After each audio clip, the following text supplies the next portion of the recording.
Wrestling POV content may not be suitable for some audiences. Your discretion is advised. Wrestling POV content may not be suitable for some audiences. Your discretion is advised. Wrestling POV's content may not be suitable to modern audiences. Your discretion is advised. Wrestling POV's content may not be suitable to modern audiences. Your discretion is advised.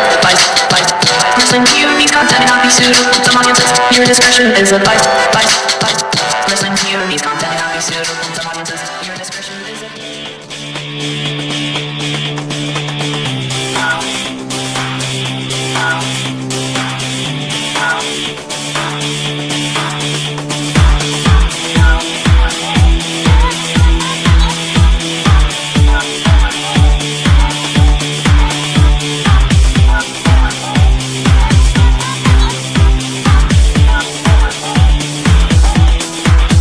Hey fans, welcome to another edition of Wrestling POV Global, where we cover the globe of professional wrestling. I'm your host, the legend T. James Logan, and alongside my co-host with the most, the gentleman, Elio Canella. Wait, you're calling yourself legend now?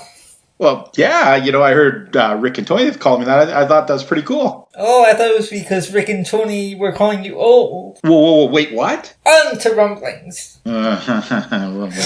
All right, before we get into this rumblings, I got a bone to pick here. Let's talk about the points game that just happened for the Royal Rumble. Okay. Where the legend here went in with an open heart, an open pen, an open mind, and good intentions, and managed to come in 20th. Well, my good friend Elio, that dirty cheating dog that I know he is, him and Miguel, you guys, I know you guys messed me over. You know what? You talk about the games. I'm just too heated right now. You talk about it. Well, see, Sunday was so great. I mean, I totally dominated that game. I said I'd walk in and I'd throw 29 other superstars over the top rope and walk out as the 2019 Royal Rumble winner, and that's exactly what I did. I packed up that title, shined it up nice, and brought it back to Toronto with me. Yeah. Do you know how I knew that this was terrible? The number I drew, number 18. I'm all excited in the women's pay-per-view thinking, all right, number 18 is going to win it. And it turns out to be Alicia Fox. I did not have a chance in the world. I was messed over. You know what, fans? The points game is fun. It comes before each of the major pay-per-views.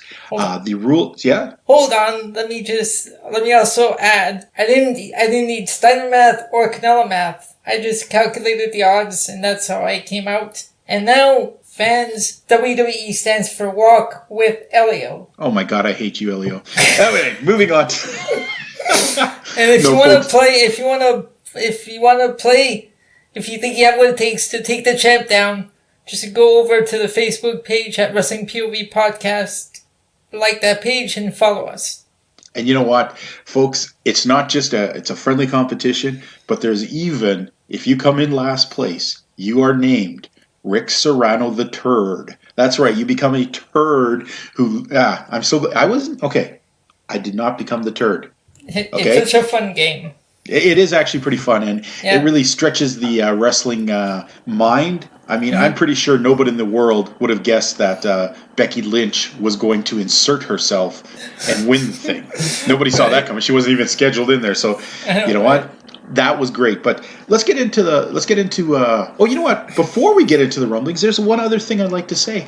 We were recently told by our producers and the management of, the president himself sent us this.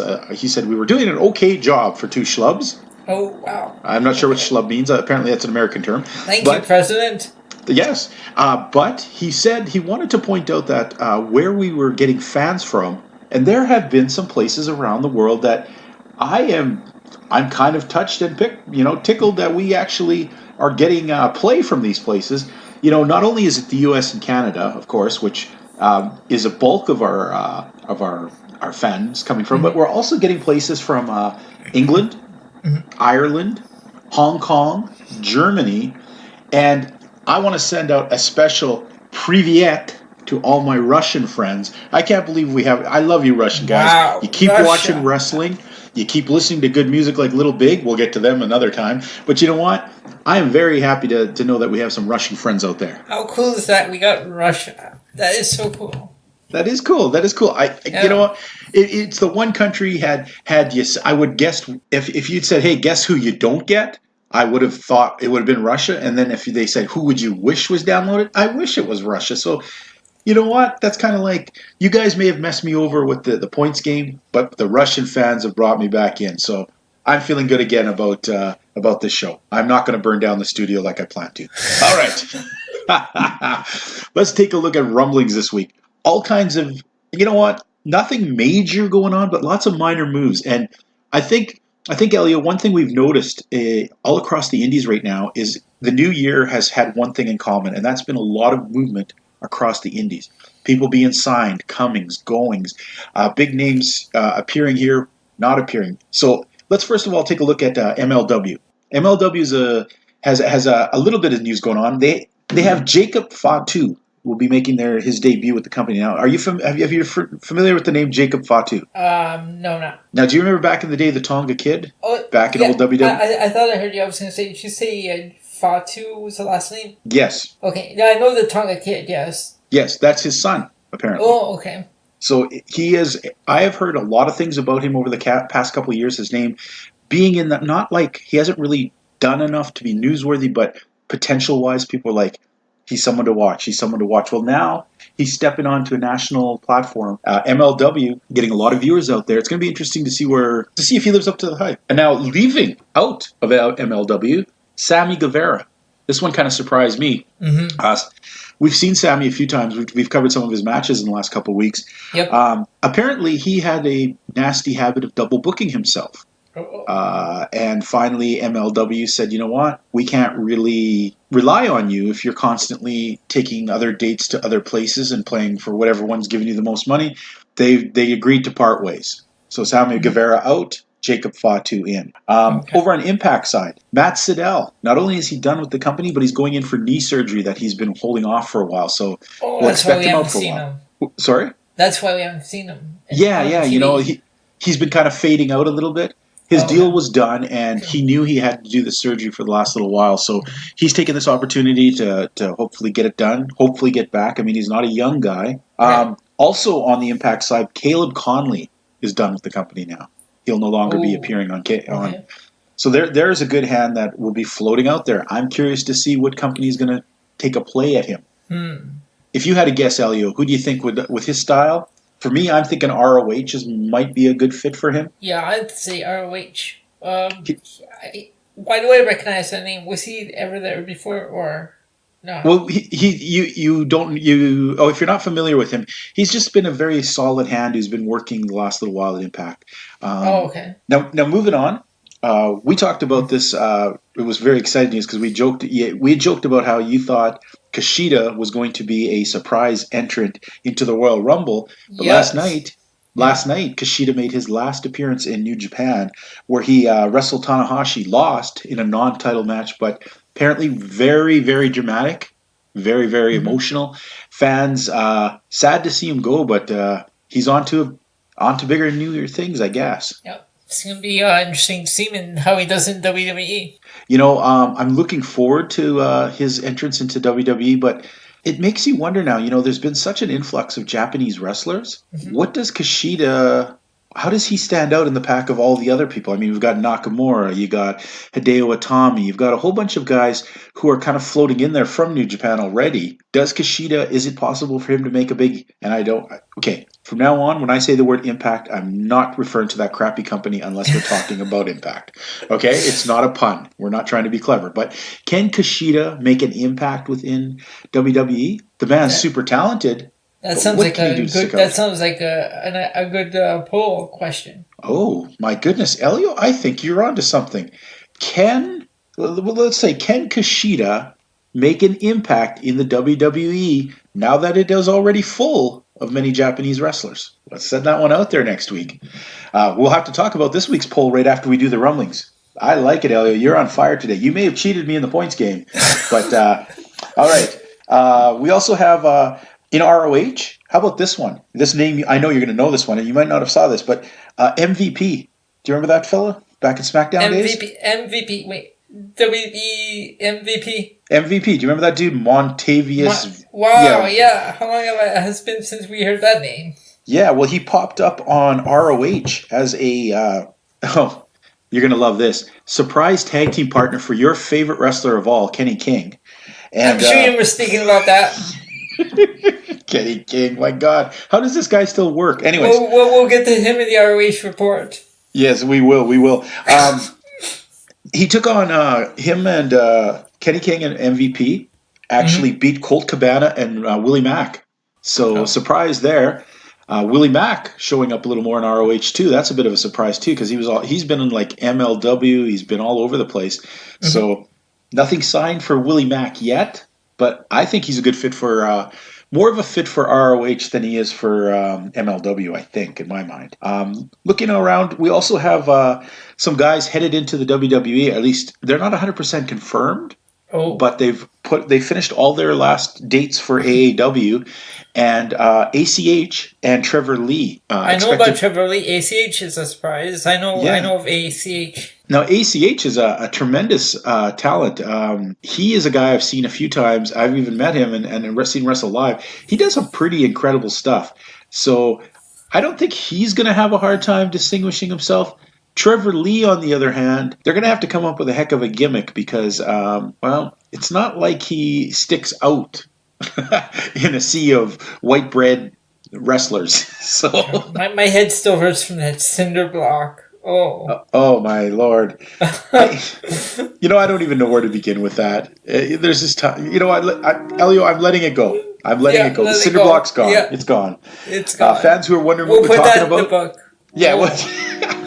While you're continuing on, I should open the book so it's ready. Okay, that sounds good. And the book we're talking, we've been trying to figure out all kinds of names for it. But you know what, Elio? I think we should call it the Book of Shame. And the Book of Shame is a book dedicated to wrestlers whose gimmicks, looks, actions, whatever, they're just shameful. They're the kind of guys like, Sammy Callahan must have to drink a lot of alcohol because if he has to sit down and think of what his life's become and what he's done, how does he live? So you know what? That's what the Book of Shame is. Like, these guys know their shame. And I have a nominee this week for the Hall of Shame and the Book of Shame, and we'll get to it, and you'll see if you agree with me. We might vote him in. But finishing up the last bit of news, and this is more parts of rumors, okay? It's rumors mixed with news. And it comes from AEW source. Can you believe this? The latest edition of Being the Elite on YouTube, featuring the Young Bucks, heavily alluded to Kenny Omega making his way to AEW, including a countdown clock, the countdown clock ends when Kenny's contract ends with New Japan. So nothing set in stone. Lots of conjecture and rumor. Welcome to the world of wrestling. But you know what? Kenny Omega. I never thought he'd go WWE, to be honest. So AEW, I think, is a good choice for him money-wise. And I think anybody in the world would want him. But I don't think... We've talked a lot about how he's not really... His mindset may not jive with what the WWE is all about. Yeah. Now, earlier, we talked about a poll. And the poll... it's a poll that's, to me, okay, being a long-time wrestling fan, Elio, I used to come from the days where there wasn't news connected, like something happened somewhere. There was no internet and computer to read about how so-and-so did this. No, that's what I love. Not knowing stuff, you have to hear about it. And then, if you have a means of getting hold of it and watching it, then cool. It means even more. Yeah. Now you could just click something and it's gone like garbage. But, in the old days, in the territory days, wrestlers would be very careful with stuff. And it would be very... you would never know a guy to be a good guy one place and then be, at the same time, a bad guy in another place. Because most times guys didn't wrestle two different places. Yep. Now, our poll this week, the one we're going to look at now, I asked the question because it concerned me. Who did we say last week? Who was it that I saw? Oh, Rich Swann. Rich Swann, yes. Yeah. On Impact, he is the good guy, X Division champ, the love the crowd, everyone loves him. On MLW, he's this jerk who doesn't like people, but the thing is, the shows are running the same week, the same time, with the same viewers, and I found it a little off-putting and confusing that guys would openly be different characters in other companies if the things were running at the same time. And I asked the fans, I said, fans, is it confusing when a wrestler is a good guy in one company and a bad guy in another company at the same time? Before we give the polls, Elio, what do you think? What was your answer to that? How did you feel about that? Okay, so like I said last week, it makes for fresh new storylines. However, at the same time, I would get confused because if you have a guy like Rich Swann in one company, he's like a fan favorite, people love him. Then all of a sudden, I turn on to another channel and I'm watching him in another company, and all of a sudden he's a heel. I'd be confused because, like I was when he showed up on MLW, and I saw him last week on MLW with all the heel tactics. Now, you know what? I guess maybe, in some ways, maybe I didn't word or express what I was trying to get at more so with this poll. Because, of course, we're all smart people. We know if a guy can be something in one and another, right? But the whole mystique and the whole real cool part about wrestling is where you kind of suspend your disbelief. Yep. You kind of try and for a little while just buy into a bit of the fantasy. And I think that destroys the fantasy when a guy is two separate, very big characters in two different companies at the same time. It's hard then to really say, like, to invest and get behind the storyline parts and stuff. Yeah, it's like a split personality. Yeah. Now, in the end, the poll ended up being 75% of you fans said it was cool. Wow. 25% said it was confusing. 25. Wow. Now, I think if I expressed that poll more so like what I was trying to say right now, maybe people would have got what I meant. I didn't mean that you're too dumb to figure out that they're different guys or different things. No, yeah. I just meant it took away the mystique in my mind. Mm-hmm. And so let's throw one more time. What was the poll that you came up with today, Elio? Do you think whether or not people think that Kushida could make it in the WWE? Excellent. And we're only basing that not on the fact that he's not talented or he is talented. Right. Just the fact is that we know how WWE writers are, and characters that they've messed with in the past, and they've altered them to their own liking or to their own and ruined them. Work thing. There's a word for that, Elio. There's a word for that now. It's called Nakamura-ized. Yeah. When you take a good character and turn him to crap with bad writing, you've been Nakamura-ized. I mean, Matt Hardy, in the other company, he was broken Matt Hardy. It worked so well for him. People really loved it. Mm-hmm. He gets at WWE's woken Matt Hardy. It just wasn't the same. And they didn't commit to his character. And what happened? They had something that was red hot across the U.S., and it turned into nothing. Yep. It was a disservice to both Hardy and to the WWE and the fans. Mm-hmm. Now, fans, what this poll is I want you to think about this. What we're meaning here, not is Kushida talented enough, but 5 years ago, Kushida, if he had come to the WWE, he would have been something very unique. He was a Japanese wrestler with this great talent. Yep. Well, today, there is a lot of wrestlers in the WWE that are Japanese that all kind of fit the same style and things. We're just wondering, can Kushida break through all of that and make his own identity, his own mark, his own impact within the WWE world? That's what we're asking, okay? So fans, think that one through. Can Kushida make a place in the WWE, or is it just too saturated right now with other Japanese wrestlers or people of the same style and caliber? Look at Hideo Itami. That guy is talented. And what they've done with him. Well, he's been a little resurgence lately, but he was Nakamura-ized for a while too. It's a horrible thing. But you know what? I think it's about time we get into the main meat of our show, don't you think, Elio? Yes, sir. That the people are here for. All right. And I want, this week, Impact, we're going to have Elio do the lead on Impact. Elio, let's talk a little Impact, and I'll throw in whatever kind of comments I can. All right, so Impact this week. Again, you know what? I did not fall asleep. When it was on Destination America, I swear I literally fell asleep because I'd be so bored. I didn't know any of the names. And so this is the third week I've gone in with an open mind, and we kicked things off with Rich Swann versus El Hijo del Vikingo. Now, do you know what El Hijo means? Son of the Viking. Son of, that's right. Anytime your Mexican wrestler has El Hijo, it just means son of. Sí, porque yo hablo español. I just wait for the fans.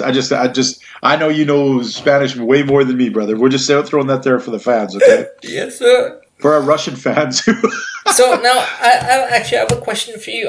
Yeah. For me, can you tell when a show has a taped feeling to it? Yes. Yeah, that's how it was for me for Impact this week. So it started with a Rich Swann defeating Elio de Vikingo with a 450 splash. Mm-hmm. Now during the match, there was a series of springboard hurricanes by Viking, a flip dive, then Swann hit a springboard flip off the guardrail and locked in a weird submission like hold on Viking for a while before hitting the 450. Now, looking at these kind of matches, I like Lucha Libre, but I don't necessarily think it mixes well with normal wrestling. So here's these guys doing 850 fancy high impact moves that any one of them should take you out, but no, it's, Mexican wrestling, so you just bounce back up again. I guess it was just flippity dippity Lucha Libre, I guess. Yeah. I just didn't think it translated well with Rich Swann. I just don't get it. Maybe because I don't watch much AAA or much Lucha Libre. Mm-hmm. Well, I like Lucha Libre, and this was kind of trying to skirt the world of the two of them. Don't think it worked out so well. Rich Swann did his usual stuff, but nothing special about this match. Yep. Okay, then we have an interview with Jordan Grace and Kara Hogan, and I won't get into all that and what happened and all the voodoo, crazy, campy stuff that I will happened. hit the mute button if you talk about this. That's why I said I won't get into it. We'll skip it over. Then we had Taya Valkyrie return into action. She defeated Kira, who attacked during the entrance, then Taya hit a Hurricane Rana into a backbreaker. And then at the end, she locked in her, I think, Road to Valhalla as the finisher for the 3 count. Yeah. Now, what do you think of this match, man? What do you think of Taya Valkyrie? You know what? This match I found to be a little boring. I'm not really sold on Taya Valkyrie. I'm still not sold on her. I just don't get the whole thing. Yeah. The whole get a loca or whatever she says. Well, it's all Mexican thing. Yeah, it's you know what? Taya Valkyrie, like, I get, you ever see a wrestler who they're okay, but you know that they're not ready to be champions. They're not really up at that level. I don't think Taya Valkyrie is up at that championship level.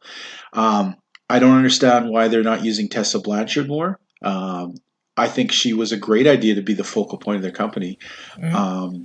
Taya Valkyrie, she just has that feeling like she's just barely holding on the belt until either Tessa comes back or some other monster comes along. And, did they give her the belt because her husband's a champion? Who knows? I mean, it looks great, right? I mean, Mr. and Mrs. TNA, Taya Impact. Yeah, so impactful. Oh. Okay, and then, of course, now we go backstage to Rich Swann, and you know what? Now look. I didn't speak about the segment that took place at the end of the Rich Swann match because I don't want to hear about these guys. I want to go 1 week without these guys on my screen. Don't say it. Don't say those 3 letters. Oh my God, you're going to say those 3 letters, aren't you? No, that's why they bring it up. Oh, the inventors of the Hot Book of Shame. Okay. Now, the one group, I swear, this group, the Rascals, they had another, their 70s show style vignette. Yeah. Still not getting it. Yeah. It's like they're trying to do something cool, but instead of doing something cool, they're doing something so ridiculous that there's no cool in it. It's just weird. Yeah. Like, it's uncool. Yeah. Now the Desi Hit Squad. I'm not into Desi Hit Squad at all. I thought maybe you know what? I want to see these guys and see like how they are, but no. I gotta say, man, the Desi Hit Squad as a team, not liking it. I am a massive fan of Gamma Singh Jr. On his own, he's an incredible wrestler. I think he's got 200 pounds of dead weight with the other guy, and I don't think the Desi Hit Squad is ever going to do anything. I think Gamma's better going out on his own and being being a shark out there trying to take out other guys. Don't carry the deadwood with you, buddy. So they took on the Rascals, and the Rascals picked up the win in this one when they hit the push moonsault on Raw, I believe it was. Now, is it sad that part of me wants to see him push him right out of the ring and into the concrete by accident? But is that really being extremely cruel? Because it looks cool, but at the same time, the factor of it looking cool is also the same factor of it looking ridiculous. Just very close to each other. And, we saw other Rascals on this week's episode because then Trey Miguel took on Ethan Page. Mm-hmm. And Wow. Ethan Page got to be a little embarrassed these days, huh? Trey misses with a double foot stomp but hits the Fresh to death for the win. I don't know what to say about the Rascals. I mean, they're not horrible enough to even consider for the Book of Shame, but at the same time, it's really hard to take them seriously. Well, apparently we're going to see them again next week because they're going to be in a tag team action against Eli Drake and Eddie Edwards. Oh, thank God. If you said OVE, I was going to smash my face into the... You just said OVE. Oh, I know. Said it. Okay, I'm slapping myself now for ever bringing up their names, but it's like cockroaches. You don't want to talk about them, but sometimes you have to address the thing in the room. But so, backstage, Eli Drake was telling Eddie Edwards he booked him in that tag team match next week. He wants to see the old Eddie Edwards, not this new Eddie Edwards coming around with that kendo stick or whatever. Is it bad that when he started talking about Tommy Dreamer being a fat loser slob, I 100% agreed? No, because I agree as well. I'm not a Tommy Dreamer fan at all. I never really was. No, I don't get it. Anybody can walk around carrying a stick and whacking each other with it. And then in the main event, another rematch, which I'm going to get tired of seeing. It was Johnny Impact and Killer Cross. Johnny of a million last names, Impact. Mm-hmm. Killer Cross, who for 2 weeks I thought was interesting, and now I'm over him. So basically this match was pretty much the same as their last encounter, and at the end, Brian Cage came down, disrupted everything, and then the show went off the air with Impact and Cage staring each other down. Now, Brian Cage, all right? Do you know anything about, like, dwarfs and, like, goblins? Like, he looks like an angry troll, I don't know. There's just something about him that just seems really... I mean, he's built, muscular, scary. Yeah. But he's like Lars Sullivan. He looks like a giant lawn gnome that went mad. Very muscular lawn gnome. Yeah. Overall, what did you think of this week's Impact? Again, being that it took place from Mexico City and it had that feeling of being on tape delay and stuff, I just wasn't feeling it this week. It's so weird because you would think with Mexico City, such a vibrant crowd, that's a failure on the production part of Impact, not being able to capture the feeling of that. It did. It felt like those old WCW shows where the crowd was going crazy, but it didn't translate across the screen. You were just kind of like, "Oh, this is a little." It felt like Thunder. An episode of Thunder, yeah. Yeah, like the whole season of Thunder. Yes. Yeah. Overall, I'm going to agree with you. There really wasn't that great of wrestling in this episode. Yep. Impact is, I'm going to give it one flush lower in the bowl as it's headed towards the inevitable last gulp. Still not seeing a lot out of it. I wish it wouldn't, but you had this great opportunity to do something cool in Mexico, and it came off as flat and crappy. It's like I was saying last week, I don't want Impact to start being WWE's little brother with this Attitude Era 2.0. Yeah. No, I get what you're saying, buddy. Let's move on. Let's move on to a company that actually has some good wrestling and maybe some stuff that makes a little sense. And I'm talking about Ring of Honor this week. Oh, okay. Okay. The Ring of Honor show now, there was a bunch of little things going on that we didn't cover this week. It was sort of like the Road to the G1 thing, and there were just a bunch of random cards. There was some small things that happened in them, like, we talked about MVP. But instead, we're going to concentrate this week on the TV show. Okay. We open up with Juice Robinson from New Japan. Yes. Beating on PJ Black. PJ Black beats him by disqualification because PJ Black does not seem to want to listen to rules anymore. He did what Zack Sabre Jr. did. He shoved the referee into the ropes, or he shoved the referee into the turnbuckle. That seems to be kind of a thing now, eh? Like it wasn't forever people would do that. I kind of like it because I think it's the cheapest move in the world, to break up the thing. PJ Black looks so different than his whole Justin Gabriel gimmick. Yeah, he looks like he aged a lot in the last while. I mean, he's in great shape and everything, but back in the days of WWE, he was this young, fresh, good-looking guy, Justin Gabriel. Now he looks like this grizzled, hardened, angry man. It's been a rough road. In the trenches. You don't know what I saw, man. You don't know me.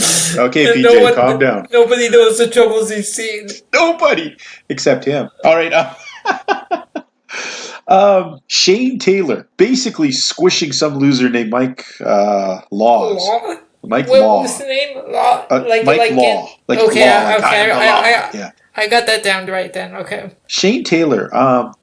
Boy, this guy's so fat sometimes he grosses me out. Like, it's a weird fat. He's like a bowling ball fat, like a bowling pin fat, you know? It's like he gets bigger and bigger as he goes down. The man killed me, just like destroyed him, dropped him on his head. Yeah, but I mean, you knew that was going to happen. Yeah. I mean, Shane Taylor, I don't know what to think of this guy because he's got the oddest looking. Like, okay, you see Ace Romero over at MLW. He's a big fat dude, but he looks kind of scary, you know? Shane Taylor looks like he has bigger boobs than any stripper I've ever seen in my life. I mean, he is just built strangely. Soft in places he shouldn't be, big in places he should. It's weird. I like how they kind of tried to wrap up the whole Christopher Daniels storyline by him claiming that he took out Christopher Daniels just because he wanted to. Yeah, just because he wanted to. Had nobody hired him. He did it just to get. He did it to hurt the fans. That was the funny part. He did it to hurt the fans. When did that happen though? That Daniels got taken out. Oh well, that was what he's talking about. Is that last match that happened just before Christmas? Okay. Daniels had his last shot there to win, or he was going to be terminated. Okay. Yeah. Now, what do you think? Am I being harsh about Shane Taylor here? No, I'm not really a Shane Taylor. I'm not really a fan of Shane Taylor. Okay. His whole look. Now, there's somebody we're going to talk about, and I want you to think about it. Don't jump to the answer now, okay? Okay. But I said that we might have a nomination for the Book of Shame. Mm-hmm. And maybe I'm being harsh this week. Maybe he doesn't deserve this, and we'll be honest about it. I'm thinking Kenny King might deserve to be in the Hall of Shame. Now, I don't want you to answer me now, Elio. We're going to talk about it at the end of the show. We'll open up the book. We'll read who's in there. We'll see if we have any more entries or what. But keep that in mind. That's my nomination this week. Kenny King. All right. The main event, Villain Enterprises, Marty Scurll, Brody King, and PCO defeating Cheeseburger, Eli Ibsen, and Ryan Nova. Did you even think these guys had a chance? No. I'm pretty sure Cheeseburger, Eli, and Ryan do not weigh the same amount as PCO if all three of them were put together. Mm-hmm.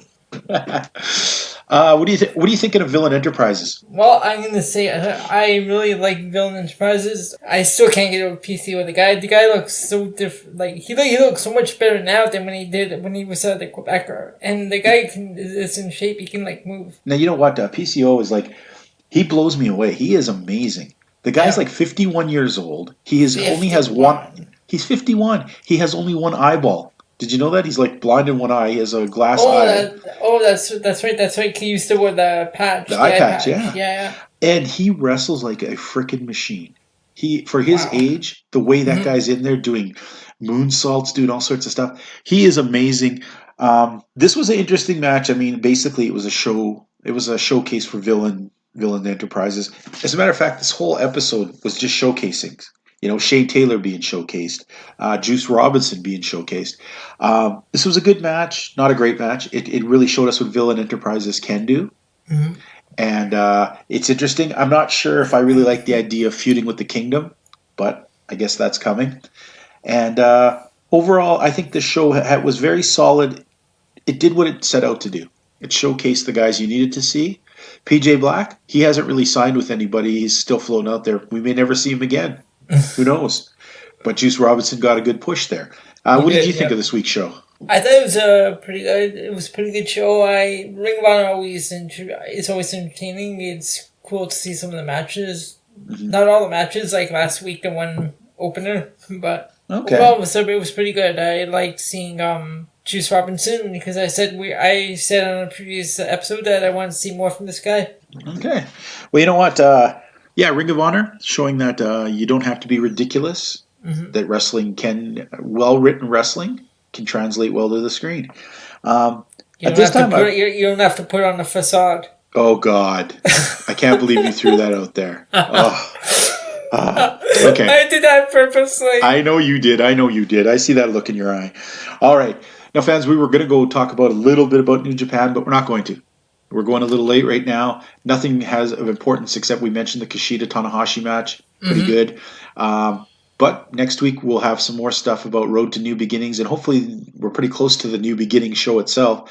We'll talk about some of the upcoming matches that are scheduled, sort of what's leading up to there. Okay? At this time, Elio, I think we should take a quick commercial break. Okay. I think we should get ready to shut her down for a few seconds here. and we'll get back and talk some more. This is Flip Gordon, and you are listening to Wrestling POV Podcast. Hello, this is Miguel Cole from the Wrestling POV Podcast. Wrestling POV and Wrestling POV Global is affiliated with the Collar and Elbow brand. Go to collarandelbowbrand.com and save yourself 10% by using promo code WPOV. Collar and Elbow has t-shirts, hoodies, sunglasses, and more. And the best part, you're helping out your local indie wrestlers. And you're helping out the best wrestling podcast of all, Wrestling POV and Wrestling POV Global. You don't want to miss out. So save yourself 10% by using promo code WPOV. Oh my goodness! Well, I don't know about you, Elio, but I am feeling refreshed. Collar and Elbow, great clothes. I'm glad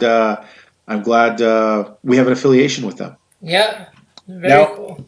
Let's move on to. I know you've been digging this wrestling a lot, and I'm going to let you lead us off today. Let's talk a bit about NXT.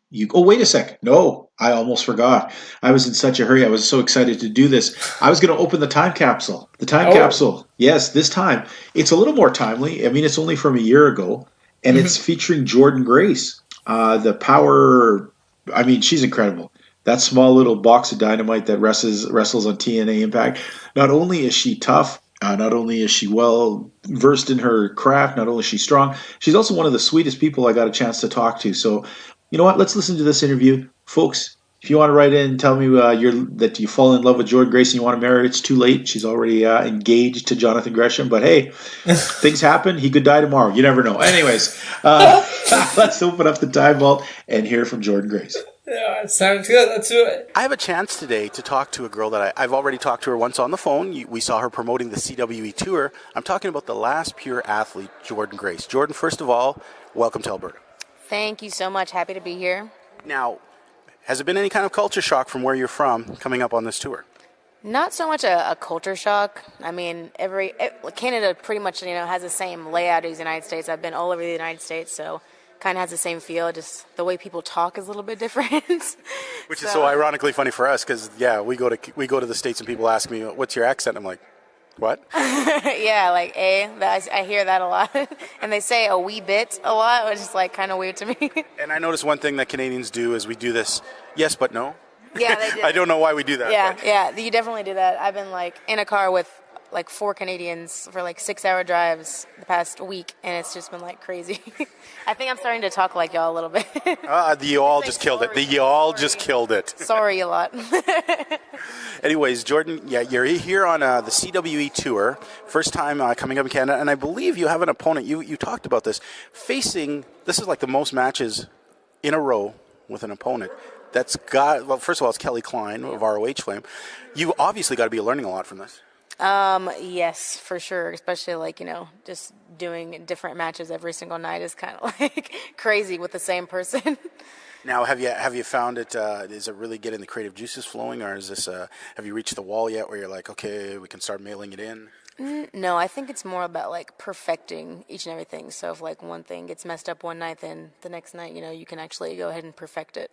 So it's been good in that sense. Now, if I was riding on the bus right now and sat next to you, I would not think in the world this is a girl who's going to put on tights and beat up another girl. How on earth did you get interested in wrestling? What drew you in? Actually, my mom was like, okay, so it's kind of a long story, but I'll just try and make it short.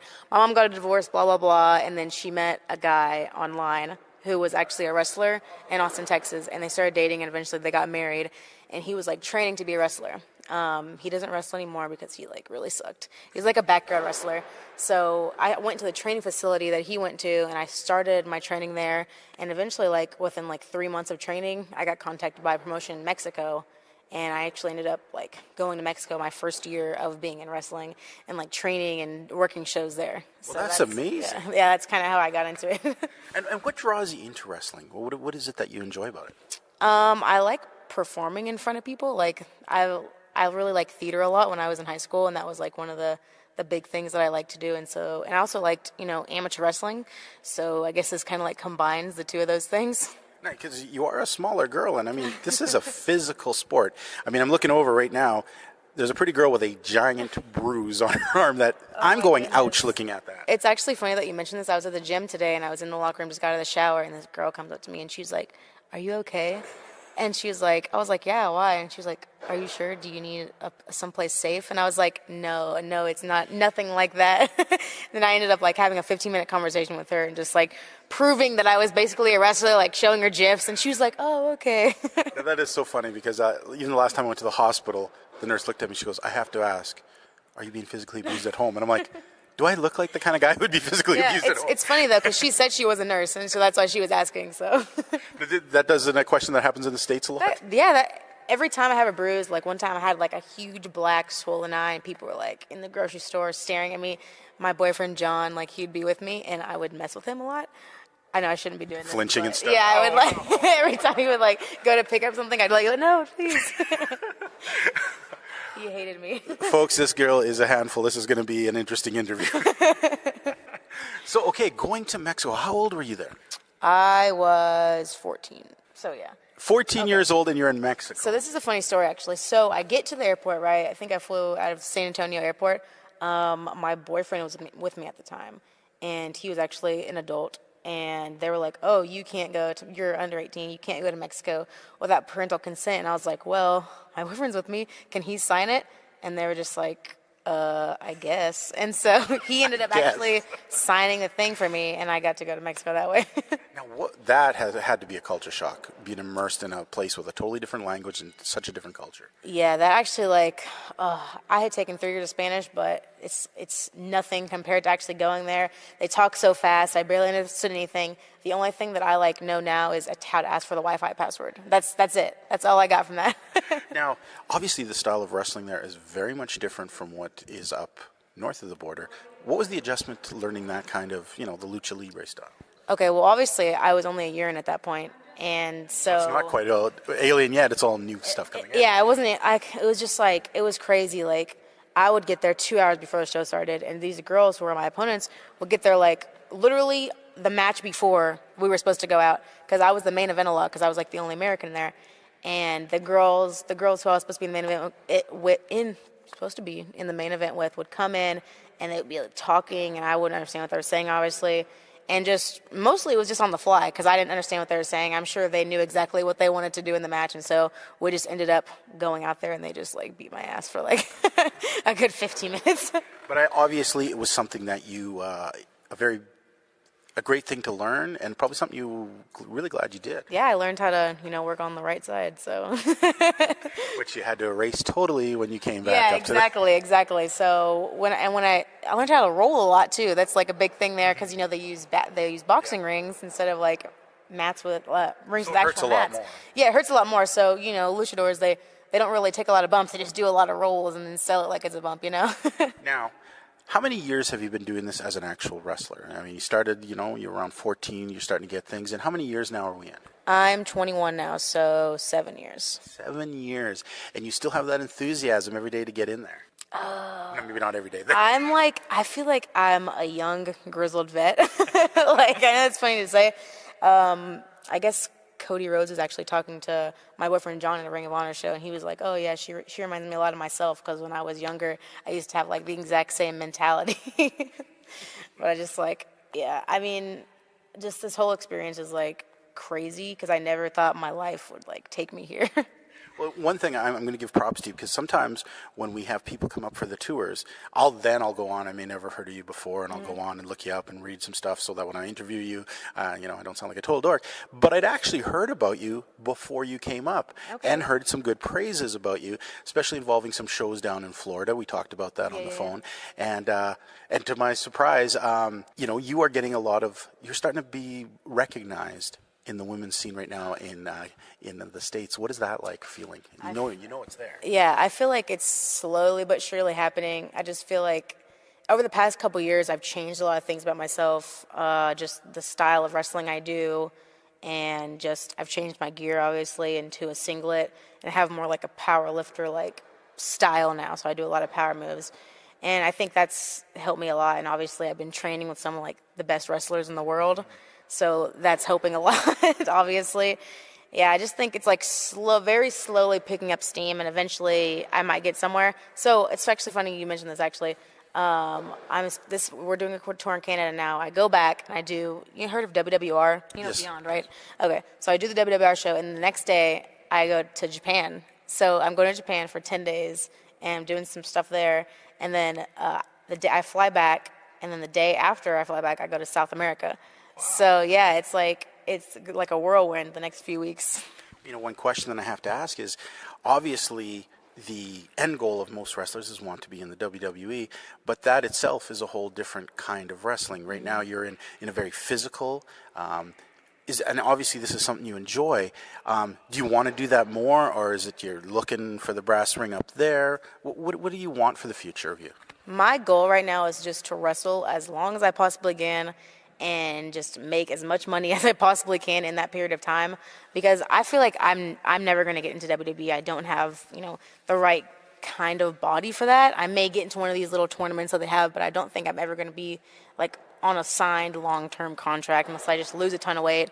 When I go to WWE, like for extra work, all the girls there are the complete opposite of me. They're like, fucking 10 feet tall and like really beautiful and skinny, and I'm like the exact opposite. So I don't think I'm ever going to like make it there, but hopefully I'll get into a company where I can just make money and then just live my life. Well, there has been quite a change in the look and the approach of women's wrestling over the last 5 years. And you may say that maybe 5 years ago you may not have had a place, but let's face it, the face of wrestling is really evolving in WWE.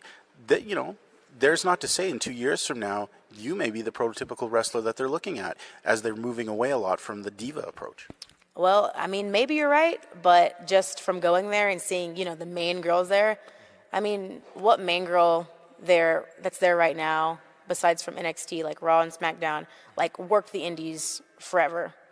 I mean, Sasha Banks wasn't on the indies forever. She got picked up within like a couple years? Becky Lynch. She worked actually up here quite a few years. Oh, did she? Okay, well, I didn't know that, but yeah, there's that. So hopefully there's some hope. There's a spark of light there. Well, it seems the emphasis really has become more on, and even in men's wrestling is, that lost art is coming back. Mm-hmm. That physicality is something that's starting to be valued more. And that's got to feel good for a person like you who really has been into the physicality and into the wrestling aspect, that there might be a chance to be a part of even more. Yeah, I think you're completely right about that. Like, they're signing guys that are like have been on the indies for years and years and years. So, like you say, in a couple of years, hopefully, someone like me will be able to be in WWE and be, over with the fans. Well, you did mention NXT. That even seems even more open. Yeah. You're right about that. And then the tournament, which, is just, it's not a contract thing, but it's a way to get seen and make money. So hopefully that next year that'll happen. I was actually told that my name was brought up for it, but politics and stuff like that, everybody's pushing for someone, and not enough people are pushing for me, obviously. So, Now, if I'm a paying fan and Jordynne Grace is on the card and I come in and pay my money, what am I going to see when you come out? I just think you're going to see a lot of like a hard-hitting style. You're going to see a lot of just entertaining wrestling. I have a little bit of a blend of styles. So I do a little bit of technical wrestling, obviously, in the beginning of a match, just to feel my opponent out. And then later on, when I'm trying to actually win the match, I got a lot of power in me. I'm really small, but I have a lot in me. But you know what? And you definitely have the opponent tonight who's going to give you a rough style, because Kelly Klein does not pull punches either. No, obviously she does not, as I point to my bruise, yeah. Fans, maybe if you see her on the video promo later, she might cover it up, I don't know, but take a glance at the... Yeah, check it out on Instagram. I have a picture up there of it. Speaking of which, if fans are coming out and seeing you the first time, or if they're seeing your matches for the first time, they're wondering, how do I buy merchandise? How do I follow Jordynne Grace? What is your social media stuff that you want to throw out there today? I have a pro wrestling tees, and it's under Jordynne Grace. All of my social media is under Jordynne Grace. It's spelled JORDYNNE. So I know it's kind of a crazy way to spell it, but that's how you do it. It's unique. Yeah, that's how you do it. And then I also, if you want to email me, jordan.grace@gmail.com, I do sell autographed pictures through there. And bookers out there, if they're looking to bring you into the area, the best way to get a hold of you? The best way to get a hold of me is probably through email. So the same email, jordan.grace@gmail.com. And is there anywhere you're not going to take a booking? I probably will never work in Mexico again. Honestly, I'm sorry. Unless it's for like AAA or CMLL or some big promotion, but... Well, Savio, I've been talking to Savio Vega. There's a girl here that I look at too. Puerto Rico might be interesting too. Yeah, right? That would be awesome. Anyways, you know what? I want to thank you for taking the time to talk with us and wish you the best of luck. You were a fun girl to talk with, and tonight I'm going to be excited to see what the match is going to look like. Any last thing you want to throw out to fans out there? No, just I hope you guys, whenever you see me at a show, just come up. Don't be shy. Come talk to me. That's it. Okay. Wow. Yeah, that was great hearing that again, man. I got to tell you, Elio, she was such a cute. She's small. But man, she looked like she could throw me around the room if she was enraged. But she also seemed like the kind of girl. Powerful. Small but powerful. She didn't seem like the kind of girl who'd actually get enraged. She was like a total sweetheart. It was really nice talking to her. You know, I got to talk to Jonathan Gresham that time too, and Gresham was a pretty nice guy too. You know, he was pretty friendly, and they made a cute little couple. I'll give them that, okay? Okay. Now let's go on to NXT UK. And NXT UK. I'm throwing the ball your way. You're winding up for the bat. Elio, knock it out of the park, bro. Okay, so again, this week NXT UK came to us from the Empress Ballroom in Blackpool, England. And we kicked things off with the UK champion Pete Dunne coming out to the ring, and he was confronted by the Coffee Brothers. The Coffee Brothers. Yeah. Or Gallus, isn't that what they call themselves now? Is that the little group? So the Coffee Brothers? I just Wolfgang? called that because I didn't know what they were calling themselves. Yeah, I think they call themselves Gallus. I'm not sure what that means. I haven't Gallus, watched enough. like rhymes with Dallas. Yeah. Oh. Obviously, we've come in cold on some of these things, and we're not sure what that means. Fans, if you know, send us a note, drop us a note, tell us what it means. I'm sure we're going to find out if we keep watching them. But right off the bat, Wolfgang looks cool. Mm-hmm. The Coffee Brothers do not do anything for me. They don't seem that intimidating. They don't seem that I don't big. like them at all. But then again, Pete Dunne, he doesn't seem like he's all that big either. I thought he was your favorite. No, he's okay. I don't like the whole finger crap, and I dislike him way less than I dislike Zack Sabre Jr. Oh, okay. But so after they come out, after the Coffees and Wolfgang come out to confront Dunne, we see Walter again. Now Walter, that guy is amazing. I followed him a bit the last 6 months, dude. I am excited to see what they're gonna do with him. Now I'm a fan of. I'm a fan of the music entrance themes. I was listening to Walter's theme at Takeover, and sometimes the song gets on my nerves. I have to go look it up on YouTube, otherwise I won't rest. Mm-hmm. That's an actual classical piece by a composer named Antonin Dvorak. It's called Music from the New World, the Fourth Movement. No, Symphony from the New World, Fourth Movement. Yep. You're being very thorough there. So in the first match, we had Nina Samuels defeating Lana Austin. I'm not sure. You know, it seems like there's quite a bit of...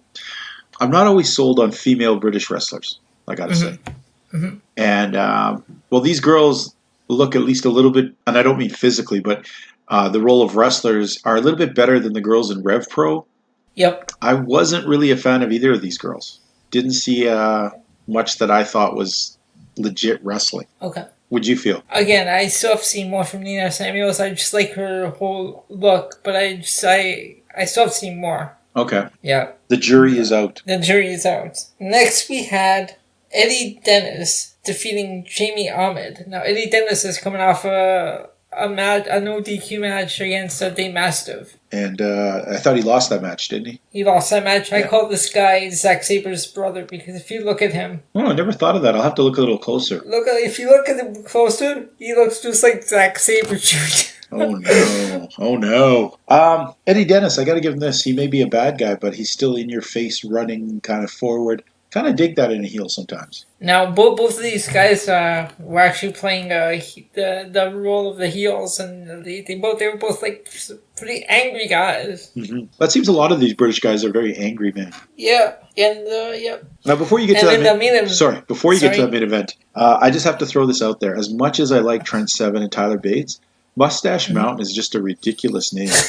I mean, I don't even know what to think of that. Mustache Mountain. I had to laugh when I first heard that name because I'm like, What team would call themselves Mustache Mountain? I don't get it. What team would call themselves a state versus everybody? Anyways, okay. Moving on. So in the main event, it was the long-awaited match that we didn't get to see at TakeOver. It was Travis Banks versus Jordan Devlin. These guys were all over the place, in the ring, out the ring, and it ended in a no contest. Double count out. No contest. They were both took the match to the outside, and they brawled, and the referee just called for the 10 count, and that's the way NXT UK went off the air. Well, you know what? This was a long-awaited match. I mean, a lot of people had hoped that a TakeOver that would have been the resolution. No resolution here either. Next week. Next week, we're going to see Walter's debut in NXT UK. You know what? I know you're going to love this. Elio, I found a film somewhere, a little clip. I'm going to dig it out and send it to you. And it is Walter slapping the crap out of Zack Sabre Jr. And I know you're going to love that as much as I do. Okay. Well, you know what? Overall, the show this week, I found it in the beginning a little bit boring, but I really appreciated the main event a lot. Yeah. And I think it kind of rescued itself after that. The main event told a pretty good story, like that this one is not over between Banks and Devlin. Now let's move on to Major League Wrestling, MLW. Okay. MLW, first off, I got to say, I've been watching these shows a lot lately, and I mean, NXT's got the great WWE money behind it, and it has a great look of the show. ROH sometimes comes across as like there's not really a show going on. You're at a live wrestling show, and every now and then the announcers will say something. Yep. And Impact just comes across awkward a lot, you know? MLW, I actually enjoy. There's something about their production values. It seems, even though it may not be the best wrestling at times, it does seem like an exciting place. No, it's pretty cool. I just like the whole setting of where they have all the matches and everything. Yeah. And you know what? Even when they're doing their vignettes and their backstage stuff, it doesn't look as contrived as some companies. It actually has a good feel to it. So props to MLW for that. This week, we were treated to 4 matches, and some of them, like, first of all, just knowing what we know, because, you know, these matches were taped a couple weeks ago. At the beginning, as this match happened, Roosh versus Shane Strickland. Now, Shane Strickland is apparently rumored to be WWE bound. He is just waiting for some things to clear up. He finally had his Lucha Underground contract dealt with, where now he can work for other people. And that's what was apparently WWE had tried to sign him about 6 or 8 months ago, and this Lucha Underground contract stalled that out. Apparently, he's a free agent now, but does that mean WWE is still waiting around? Nobody knows. This match is interesting because Strickland was coming in here doing some last appearances. So he was here to give the big rub to Roosh, who already has jumped ship and is now in ROH. They were trying to set him up here to be a big player in MLW, gets this great looking win, and then boom, he's gone. Such is the world of indie wrestling at times, folks. Good match. That was surprising because everyone was waiting to see him in LA Park. Oh yeah, no kidding, eh? Now I don't know if you noticed, but Roosh has a lot of mannerisms that are an awful lot like Naito, because they're both from Los Ignobles. They do the tranquilo bit, they do the lay down, look at the sky, do all that stuff. Yes. I found it kind of neat to see someone paralleling but not mocking it. Right. Yeah, I like that. Okay match. Roosh taking the win. Ace Romero. Now, why on earth did they put him in at that tiny little Ario Dominguez? I don't know. But this, you have to say squash when a 400-pound man is fighting a 150-pound man. And, of course, we had Barrington Hughes on commentary. They locked eyes at the end of the match. I think those two would be best suited eating an all-you-can-eat chicken contest. They are big boys. I don't know if the ring's really ready to see that much flab and flesh flying. Ooh, that was a lot of Fs. I want to litter it on everyone. Ooh, alliteration. It is getting late and we are getting insane. I guess we can. I mean, it's a squash match. We can't really talk about it. It was a squash, yeah. And literally, I mean, the guy was 3 times heavier. Ricky Martinez taking on a guy who I have my feeling someday will end up in the Hall of Shame, Luco Gringo. Gringo Loco. Gringo Loco. Loco Gringo. This guy's terrible. Yeah, I mean, wow. You ever know those dads? You ever had a friend whose dad thought he was super cool, and he'd be like wearing like flashy things and things that were like 20 years younger than him, totally didn't fit him, totally didn't look like him, but he thought he was cool rocking it out? Yeah, that's Gringo Loco. That person used to live a few doors down from me at my old house. Well, now his name is Gringo Loco, and you can see him every time on LOW. It's one of these matches, like, I don't really like Gringo Loco. I don't really like Ricky Martinez. I think he's a waste of space. But this whole match for me was just like, ugh. Yep. This was go take a pee while this is on break, you know? There's a pee break match. Wasn't feeling this match at all. Main event, Hart Foundation. Main event. Davey Boy Smith Jr., Brian Pillman Jr., it's the junior on junior action, taking on the Dirty Blondes with Colonel Rob Parker. Now, I haven't seen these guys. And, well, Rob Parker, how long has it been since we've seen him? He still looks the same. He's amazing. But who are these guys, the Dirty Blondes? Just nobodies. I didn't recognize these dudes at all. Colonel Parker, his name is Robert Fuller. And Robert Fuller. He used to compete, didn't he? In WCW or NWA back in the day. No, but did he? Yeah. He used to compete in the ring. Yeah. Oh, yeah. He was a wrestler. Yeah. Now I gotta say this. Manager. Yeah. Now I don't know how. I just want to throw this out there, fans. Robert Fuller has an amazing podcast that he does on a semi-regular basis, where he just talks about the history of professional wrestling. Because his grandfather was pretty much one of the few guys who started professional wrestling as we know it. Wow. And he goes through every episode from the 1920s, 30s, 40s, 50s, all the way up to him. And it's amazing. I mean, he spends a whole hour just talking about, the 1930s, how this guy did this in this territories, and then the names you've heard about, like the legendary names. He knew these guys, He wrestled with these guys. It's a pretty cool thing. Wow. Because he is definitely one of the elder statesmen of professional wrestling, I like the fact, that he was on this episode. It didn't matter his team didn't win. It didn't matter that he didn't get anything. It was just the fact that Robert Fuller, Colonel Parker out there doing his stuff.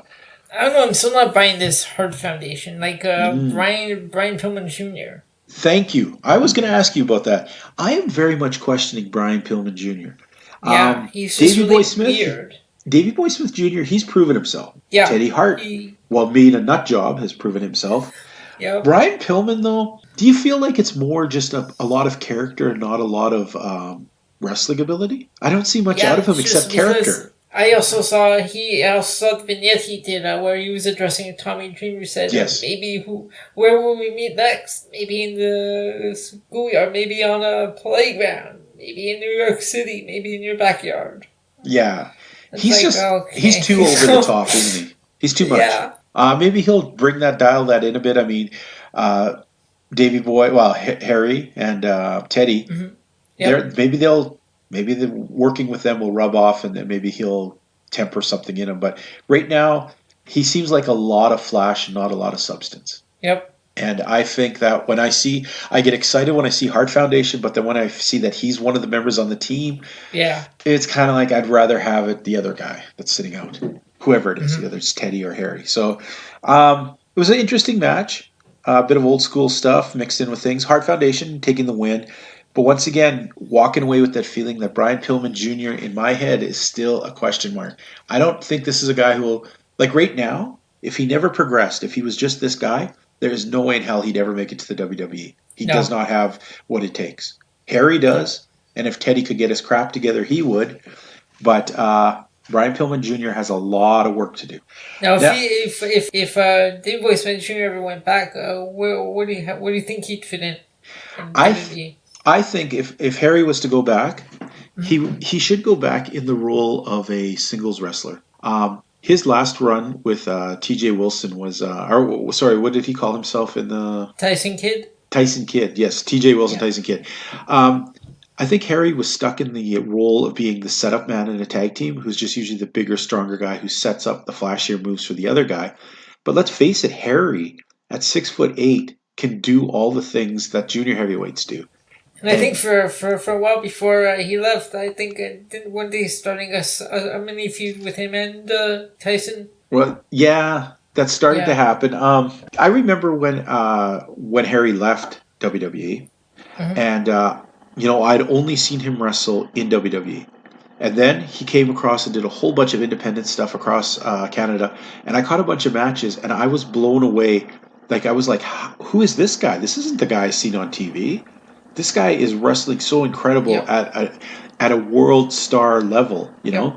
I think the WWE kind of screwed up and they had a jewel there that they didn't polish, you know? If Harry went back, I think his idea would be to go back as a singles wrestler. I think he'd have the impact of Drew McIntyre. He's that good. Okay, let's look at MLW this week. Okay show. Not one of their better ones. There was some stuff with Tom Lawler running around, which I always find interesting.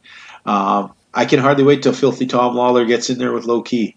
I'm thinking Low Key's 15-year thing. I think it's going to be toast pretty soon. That's on. That's this Saturday coming up. This Saturday. Okay, we probably won't really talk about it much because it'll end up being on TV probably in a week or two or something. Who knows? Yeah.